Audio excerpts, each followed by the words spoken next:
In this video, traders, we're going to look at some tips for using volume with our charts. Stay tuned. Hey guys, welcome to you. Thank you for joining me. If you haven't subscribed yet, consider doing so. Hit the button for more videos about charting, about setups, about strategies, mindset, anything to do with trading, studying the greats, all that kind of stuff. If you're into trading, good channel to be on. Right, so let's talk about volume, guys. So volume is super important, and I know that a lot of people who are trading exclusively the currency pairs out there struggle to find volume. The good thing is, if you're using something like TradingView, there's a decent aggregate of volume. So what does that mean? So basically they're taking volume from one of the providers, one of the brokers, or maybe a group of brokers on ECN or something, and giving you a reasonable idea on what the total volume is. Now, of course, we don't know what the total volume is of currency because you've got so many people who are trading amongst each other. There's no central exchange like there is for S&P 500, for crude oil, etc. So it's not completely accurate, but gives you a good idea. So anyway, that's the way to get around it if you're trading currencies. But we're going to look at some markets in a moment on the screen. I want to give you some ideas on some things to look for when you are kind of using volume in conjunction with your setup. So let's hit the screens and check some out. All right, guys, so I've got on the screen here, this could be anything, right? I happen to have the NASDAQ in front of me, and I'm using the Triple Q ETF just as a summary. It's a NASDAQ, and the reason I'm using the ETF is because I know that the volume is consistent. Now, I know that TradingView and other charting platforms will deal with the rollover on the futures contract pretty effectively, and they're pretty good at it.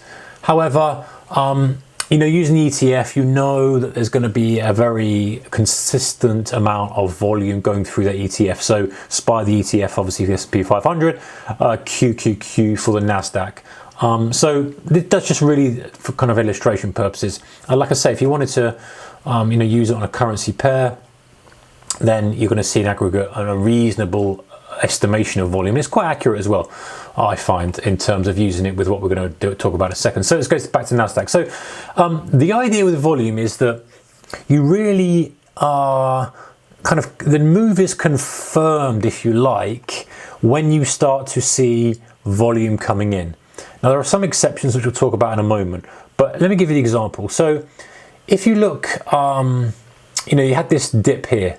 Okay, you had one day of reasonable volume, but the next day was kind of a green day, an up day. Well, it was up in terms of from open to close. It was still a gap down day because that was the close there. But you know, that wasn't a continued selling day, and there's some strength.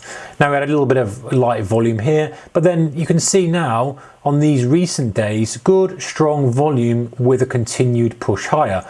So you can kind of assume that actually when you get a couple of those in a row, that this is the real kind of underlying feeling of the market. This is just a one-off, and you're always going to get this. If you get some kind of blip that's quite large against the trend, you're always going to get this surprise volume. It's what happens on the day after that's important.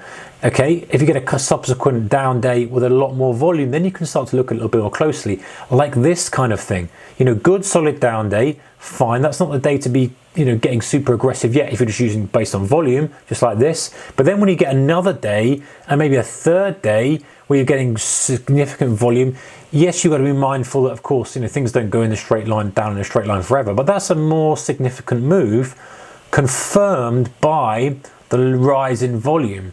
You know, unlike one move here, the next day is completely nothing. And then we've got a more significant move to the upside, confirmed with some volume here. Again, when we start to break out to the upside, it's fine, but we don't get much follow through. And that's probably why we end up stagnating here for a while, because we just literally just sit and the volume stagnates. And it's something, it does chug up, of course, and it's, you know, we can't just use this blindly. We are in a kind of uptrend at the end of the day, and markets do chug up. But if we're talking about periods of extended volatility, then, you know, you've really got to have that combination of volume. And if we look at stuff like a common chart everyone's looking at the moment, Tesla, you know, confirmed one volume, strong volume, two strong volumes. Yes, the volume dipped, but that's giving us the underlying feeling. I'm not saying that we can't reverse from days like this. Of course we can. But when you get consistent, and the key to that is consistent volume in the direction of the move, the chances are you're going to continue the move at some point. Like today, For example, we've got this, big spike. We didn't get a follow through, very low volume today.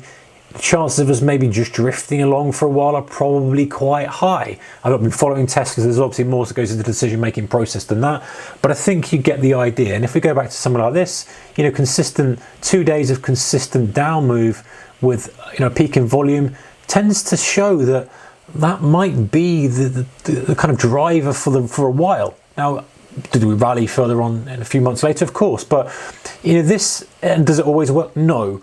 But it's a very good indicator when you get persistent volume in the direction of the move that actually that move may not end. Now, timing wise, there's no actual assistance with that. This isn't something to time your trades with, because as you've seen with some of the other examples, you could sit there for multiple days doing nothing before you eventually roll over. And if you're selling into lows here, you're probably going to be stopped out. So this is not a trigger by any means.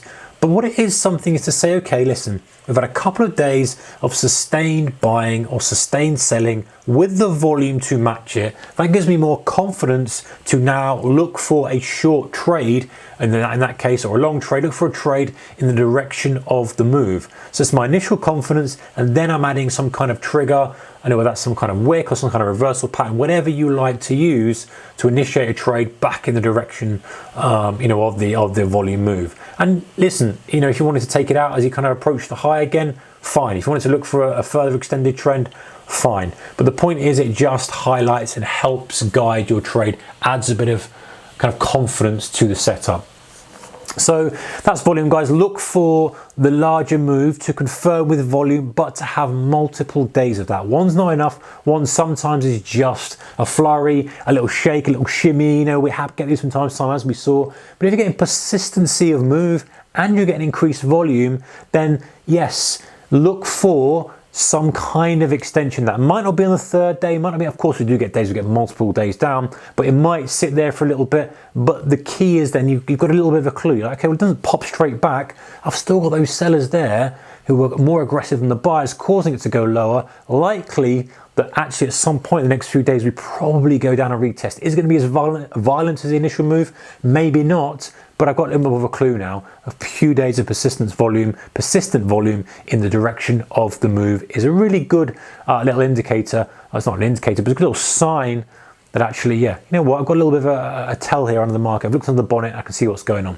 Anyway, guys, keep this manage whatever you're doing. That's not a setup per se, it's just a nice little guide. Take care, bye-bye.